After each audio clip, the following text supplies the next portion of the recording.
Sou de uma família que não havia muita religiosidade. A minha mãe era presbiteriana, mas não frequentava a igreja.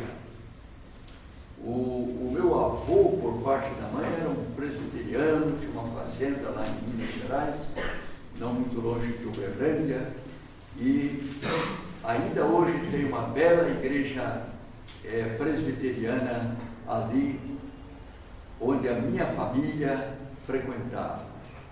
E ali, bem pertinho daquela igreja, onde vivia o meu avô paterno, que era beberrão de cachaça. Não era evangélico.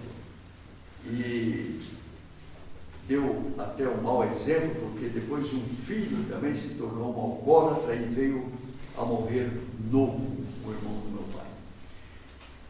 A minha mãe era de oração, cantava hinos, até que a mensagem adventista chegou em nossa casa. Nós saímos de Minas, Triângulo Mineiro, fomos para Goiás, 70 quilômetros, próximo a Goiânia, onde já havia outros parentes. E então a mensagem chegou à nossa casa. E foi lento o trabalho. Aqui veio residir entre nós um que trabalhou com a minha família. Nos visitava antes da gente ser batizado. É o irmão João Lima, que mora ali no final da rua Sapucaia. A Nina é irmã da Saula, e o namorado da Saula é que deu estudo bíblico para o meu pai.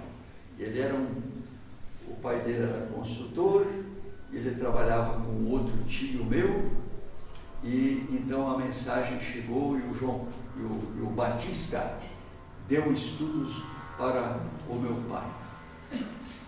E foi uma experiência lenta, mas chegou o dia do batismo, no Rio, e veio realizar o batismo o pastor José Campos, irmão do pastor Josino Campos, que muitos conheceram, foi professor de teologia lá na capital.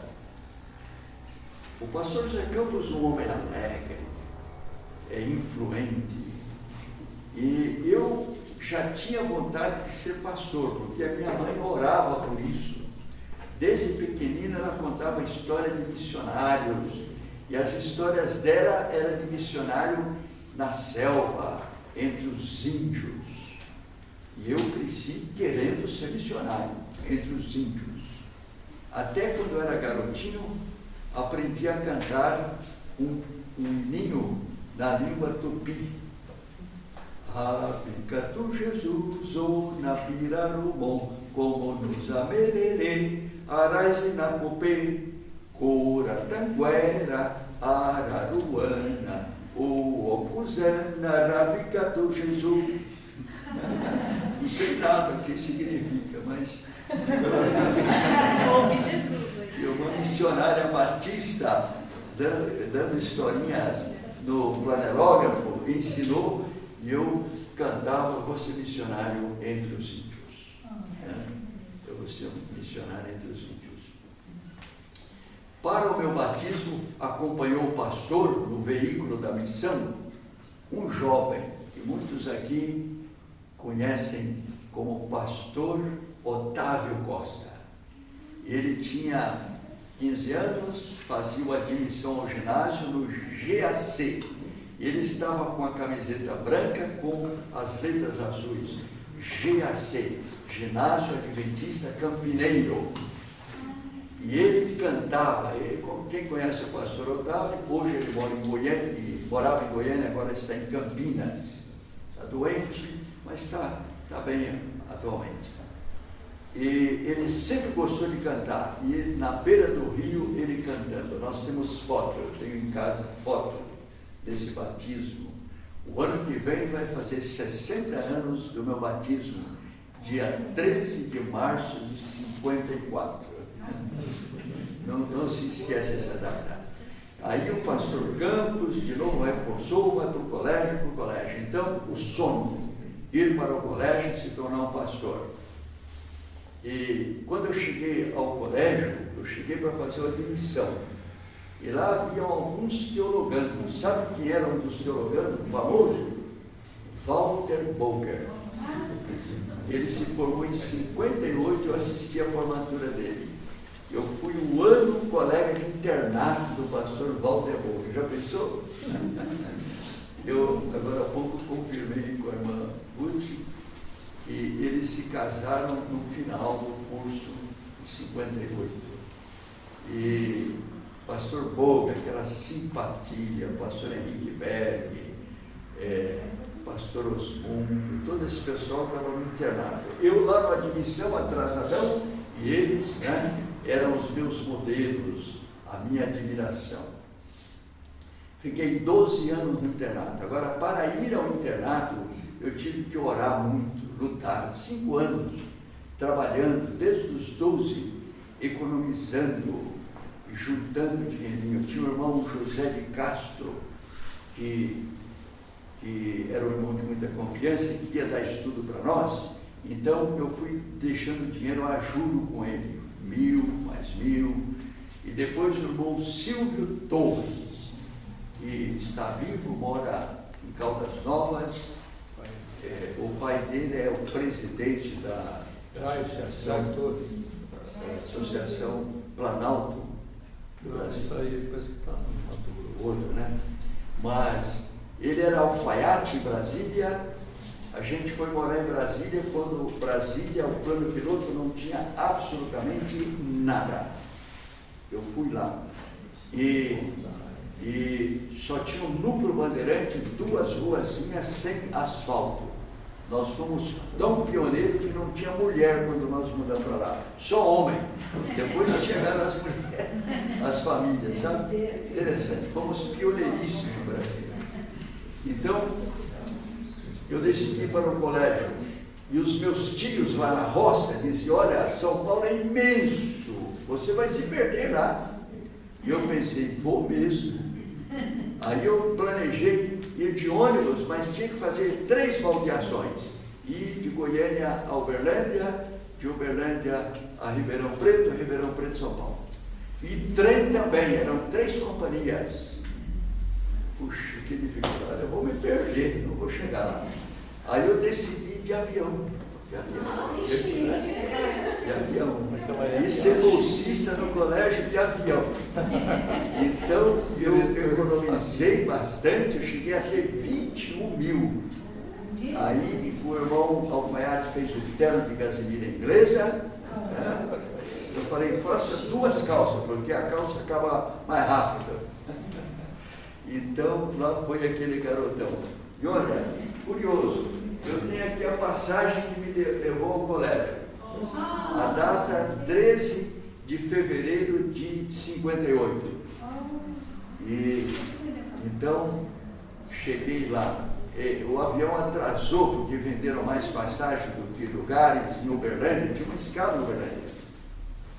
Aí chegamos atrasados, eu só cheguei no colégio no apagar das luzes, sexta-feira. Aquilo tudo, Deus estava agindo. Se eu tivesse chegado no claro, ir ao diretor, mandaria embora, porque eu fui sem chamado, tinha que chegar em dezembro, cheguei em fevereiro, meados de fevereiro. Já estava lotado o colégio, não tinha como. Mas Deus, na sua providência, atrasou o avião, cheguei, o preceptor Mário Roque me deu o quarto 10 e então entrei. Quando eu fui domingo falar com Dermeval Strocker de Lima, uma das mais lindas casas que agora é da viúva dele, né? Eu privei sempre de um bom relacionamento com ele. Ele me mandou embora 5 vezes. Domingo, segunda, terça ele não veio trabalhar, tinha trabalho em outro lugar, quarta mandou embora, quinta mandou embora, e eu não fui. Aí quinta, ele diz, olha, vou mandar tirar a sua mala do quarto, vai pôr lá fora, e você tem que ir, no fim do ano pode vir que você terá a vaga. Eu disse, olha, pastor, se o senhor colocar minha mala lá, eu vou ficar dormindo no bosque, lá no banco. Eu não vou embora. E quase chorei, mas o meu pai ensinou que homem não chora. Então eu aguentei firme e tal, e ele viu, aí ele meio nervosamente abriu a gaveta, pegou uma folha, escreveu rápido, dobrou em 4, disse, leva para o Nelson Gresley, lá na Superbom. Nelson mora em Artur hoje, né? E então eu fui recebido na Superbom. Eu era o único aluno interno trabalhando na Superbom. E o pastor Boger, que era o estudante Boger, ele trabalhava na portaria da Superbom. Então só nós dois lá. Só nós dois. E então Deus abençoou. Agora aquele diretor fez um bom negócio, porque no fim do ano eu falei, pode pôr outro no meu lugar, eu vou comportar, e me disseram, se a gente orar e trabalhar, a gente tira o estipêndio. Então eu vou voltar como regular. E voltei, trabalhei em São Paulo, então, e a partir daí aquele diretor ganhou um aluno regular pelos próximos 11 anos. Eu paguei todo o colégio. Foi negócio, né? Para ele. E para mim também. Queridos, uma lembrança que eu tenho daquele tempo, o meu primeiro sermão está aqui, ó. Na minha cidade eu vi os políticos fazendo discurso assim, no papelzinho assim. Aí eu pensei, é assim que a gente faz, né? Aí eu escrevi meu sermãozinho, que não era bem meu, eu ouvi de um professor lá e copiei tudo.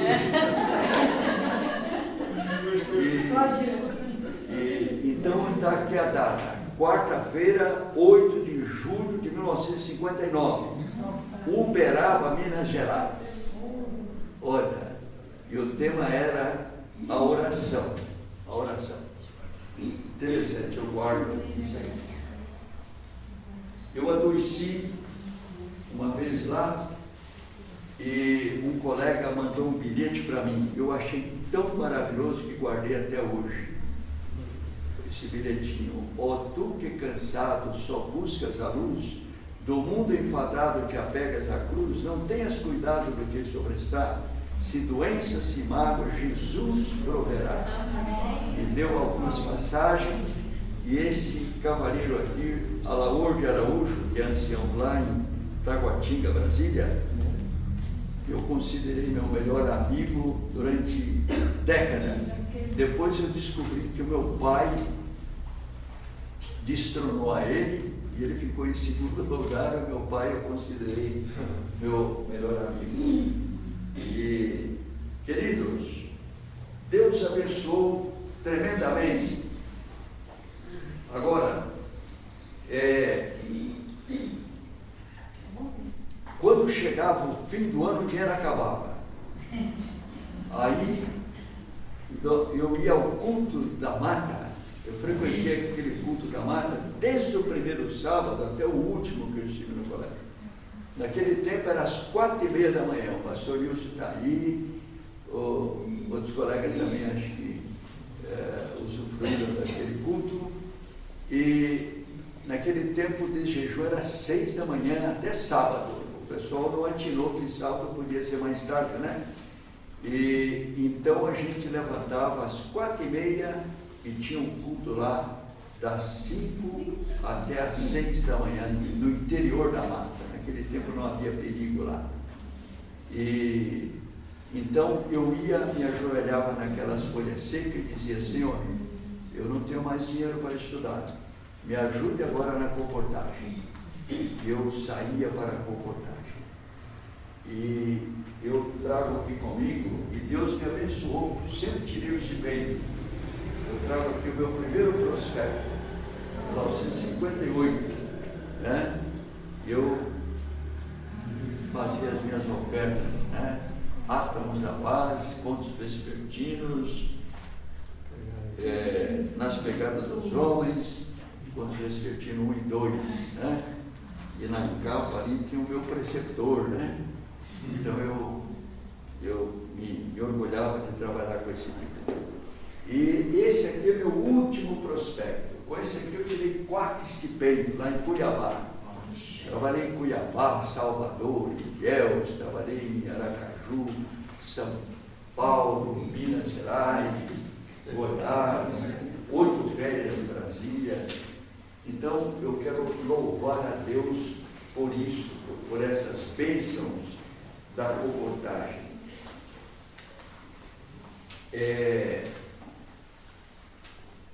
Sim, quando eu me formei, o meu sonho era grande ainda de trabalhar com a Gislene. Eu pensei, nós vamos para a floresta. Eu quero comprar um carro daquele Rural Williams, para a gente ter som, projetor, embranhar na floresta. E para a minha surpresa, você sabe para onde que eu tive o chamado? Para a floresta. É uma igreja grande, no centro de Porto Alegre, chama Distrito da Floresta. E ao invés de índio, eu tinha lá alemães, os Nagel, os Kiefer, os russos, os Ostrovsky, Bondarchuk, Viedoviek, Koval, né? Esses eram os índios da minha floresta. Eu fui pastor do pai do pastor Rui Nagel, da mãe Maílda, do irmão Arthur, e do Túlio Nagel, que era o primeiro ancião da igreja, uma igreja grande, rica, e Deus me abençoou grandemente lá. Eram 5 igrejas, e eu estava tão feliz quando a associação me chamou, depois de 2 anos e 3 meses, para ser departamental de educação e jovens. Aí fiquei nessas áreas e alguns outros departamentos no Rio Grande do Sul, Goiás, Distrito Federal, a área de Tocantins e São Paulo. Eu louvo muito a Deus porque o meu alvo e o sonho da minha mãe de ir para a floresta deu certo, né? Deus abençoou bastante. Com efeito, grandes coisas fez o Senhor por nós, por isso estamos alegres. Um milagre de cura aconteceu na minha vida. Eu decidi entrar no oeste de Goiás, a minha região onde eu me criei. Implantei 2 igrejas lá, na cidade onde eu me criei. Hoje tem uma linda igreja, abri uma escola lá também, e fui mais para frente, para o extremo oeste de Goiás, uma cidade por nome Caiapônia. De Goiânia a Iporá, são 200 quilômetros de asfalto, e depois mais 200 estrada de terra. Fui com o carro abarrotado de coisas. O Juca Fumante, que era um boneco que veio dos Estados Unidos, dei um curso para deixar fumar, e fiz a Semana Santa. Levei alto-falante para pôr em cima do carro, e esses dias eu descobri a fita está funcionando direitinho. A minha propaganda saindo pela rua: atenção, hoje à noite, tal, venha para o curso para deixar de fumar, pois tem a gravação ainda. E então, numa semana implantamos a igreja, sozinho, porque ali havia apenas uma família de adventista e mais uma adventista. Então, arrumei o salão da maçonaria, um salão social, e ali naquele salão consegui médicos da cidade, não adventista mesmo, para falar contra o fumo, e então dávamos o curso e depois os filmes da vida de Jesus, Semana Santa. O curso nós demos sábado, domingo, segunda, terça e quarta. Aí a partir de quinta, sexta, sábado e domingo, começamos um curso bíblico preenchendo as lições. Deus abençoou ricamente. Aluguei um salão, está tudo planejado com a associação, trouxe 40 cadeiras, uma mesa, e colocamos o nome no salãozinho, e levei os interessados para lá. E havia um gaúcho que tinha uma papelaria ali na cidade, mas morava a 30 quilômetros na outra cidade. Então ele se encarregou de cuidar do cursinho bíblico, e o resultado foi que numa semana se plantou uma igreja. Satanás não estava contente, porque choveu muito, e eu naquele Fusca não via, com muita água na estrada e muito buraco. Quando eu cheguei em Goiânia, estava com um acidente na coluna. Eu tinha uma hérnia de disco muito séria. Fui ao ortopedista e ele diz: olha, o seu caso é muito grave. O senhor terá que se aposentar, não pode mais trabalhar. Eu tinha 37 anos. E ele disse: o senhor foi afetado seriamente na coluna. Não pode ficar em pé. E deu várias recomendações, uma receita. E eu fui para casa e disse: mas que é isso? Que negócio de aposentar? Isso eu não aceito. E eu tinha uma semana de oração em Uruaçu, que era mais 400 quilômetros, agora em asfalto, na Belém, Brasília. E aquela semana era pesada, porque tinha que pregar na escola de manhã, de tarde, à noite, e depois na igreja, às 8 horas, o culto. 4 sermões por dia. E eu viajei para lá, desobedecendo ao médico, com um travesseiro no encosto do carro, do banco, e ao chegar lá, arrumei um hotelzinho e coloquei umas tábuas na cama, e gemendo, fui para a igreja sábado. E eu coloquei meu sermão, e sobre o sermão a receita, e eu perguntei para a igreja, era mais de 400 membros. Eu perguntei: mais uma semana de oração, será que é necessário? Precisa? Já tivemos há poucos meses? E eu disse: eu estou precisando de uma semana de oração. Eu preciso de oração. E preguei, e de tarde, depois do almoço, almocei com algum irmão, fiz 1 ou 2 visitas, e domingo fui visitar e fui a um sítio. Lá eles moeram cana, tomei um caldo de cana e saí sozinho. Tinha uma colina bonita, eu subi lentamente aquela colina, lá de cima contemplei e orei: Senhor, me cure, me ajude, se comigo. O médico me falou algo sério. Eu orei a Deus. E sabe o que aconteceu? O milagre. Amém. Eu não senti mais nada até hoje. Amém. Eu pego um saco assim de 50 quilos, não sinto absolutamente nada na coluna. Amém. Algum tempo atrás, eu fui a um ortopedista, tinha uma dorzinha, aí ele tirou o raio-x, olhou e falou: olha, entre cada vértebra você tem um bem carnudo, né? Em outras palavras, eu não sei falar corretamente, está como um jovem a sua coluna. Puxa, eu fiquei tão contente, fui numa papelaria, comprei um cartão bonito e fiz para aquele médico. Eu descobri que era o dia do médico e fiz um cartão e deixei lá agradecendo a ele. Agora, a senhora White diz assim: olha, palavras de gratidão podem brotar da parte do doente para com o médico, pois por Deus ele ligou esta vida com a sua. Mas sejam os louvores e ações de graças dadas a Deus, como aquele que, embora invisível, se acha presente. Amém? Amém. Mais um pensamento pequeno, diz assim: como são poucos os corações repletos de gratidão e reconhecimento por haverem sido honrados e chamados para desempenhar uma parte na obra de Deus, sendo co-participantes do sofrimento de Cristo. Como poucos têm sido gratos. Eu quero nessa noite oferecer a Deus a minha gratidão e, concluindo, ler no Salmo 106, Salmo 106, verso 1 e 2 e o verso 48. Lemos aqui, 106, 1. Aleluia! Rendei graças ao Senhor, porque Ele é bom, porque a sua misericórdia dura para sempre. Quem saberá contar os poderosos feitos do Senhor ou anunciar os seus louvores? Vou perguntar de novo.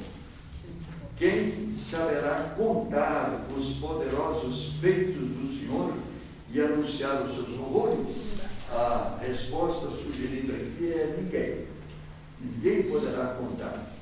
E o verso 48 diz: bendito seja o Senhor, Deus de Israel, de eternidade a eternidade. E todo o povo diga amém. Amém. Aleluia. Aleluia, diz o Santo. Que Deus nos abençoe, que nós realmente aqui nesse culto de quarta-feira possamos compor um grupo de gente grata, de gente não lamuriando pelo caminho, mas louvando e agradecendo a Deus por tudo. Eu faço em nome do Senhor Jesus. Amém. Amém.